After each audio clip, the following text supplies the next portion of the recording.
Now when all the kings west of the Jordan heard about these things, the kings in the hill country, in the western foothills, and along the entire coast of the Mediterranean Sea, as far as Lebanon, the kings of the Hittites, Amorites, Canaanites, Perizzites, Hivites and Jebusites, they came together to wage war against Joshua and Israel.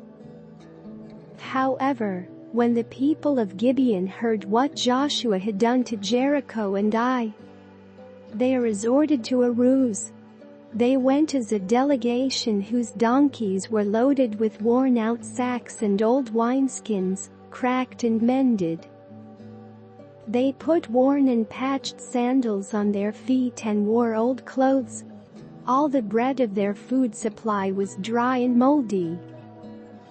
Then they went to Joshua in the camp at Gilgal and said to him and the Israelites, "We have come from a distant country, make a treaty with us." The Israelites said to the Hivites, "But perhaps you live near us, so how can we make a treaty with you?" "We are your servants," they said to Joshua. But Joshua asked, "Who are you and where do you come from?" They answered, "Your servants have come from a very distant country because of the fame of the Lord your God.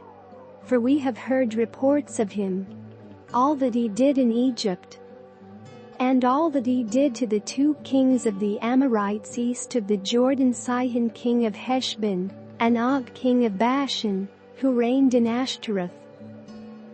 And our elders and all those living in our country said to us, 'Take provisions for your journey, go and meet them and say to them, "We are your servants, make a treaty with us." This bread of ours was warm when we packed it at home on the day we left to come to you. But now see how dry and moldy it is. And these wineskins that we filled were new, but see how cracked they are. And our clothes and sandals are worn out by the very long journey." The Israelites sampled their provisions but did not inquire of the Lord. Then Joshua made a treaty of peace with them to let them live, and the leaders of the assembly ratified it by oath.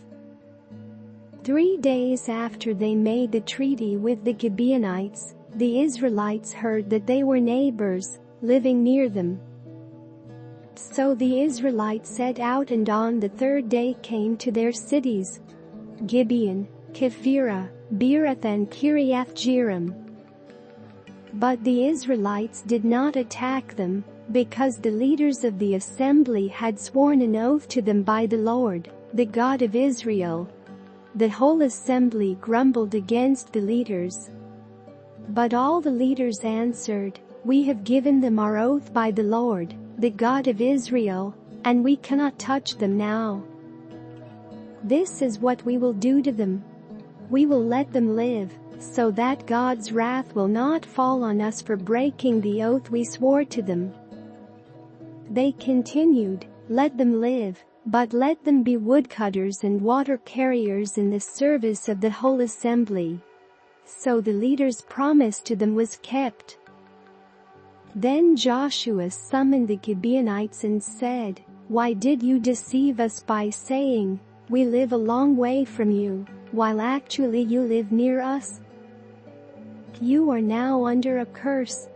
You will never be released from service as woodcutters and water carriers for the house of my God."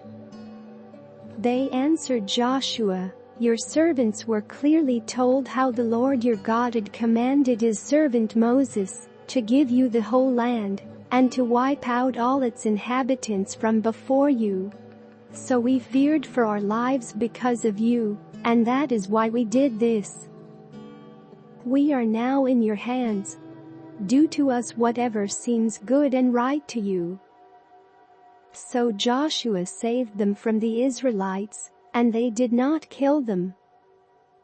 That day he made the Gibeonites woodcutters and water carriers for the assembly, to provide for the needs of the altar of the Lord, at the place the Lord would choose.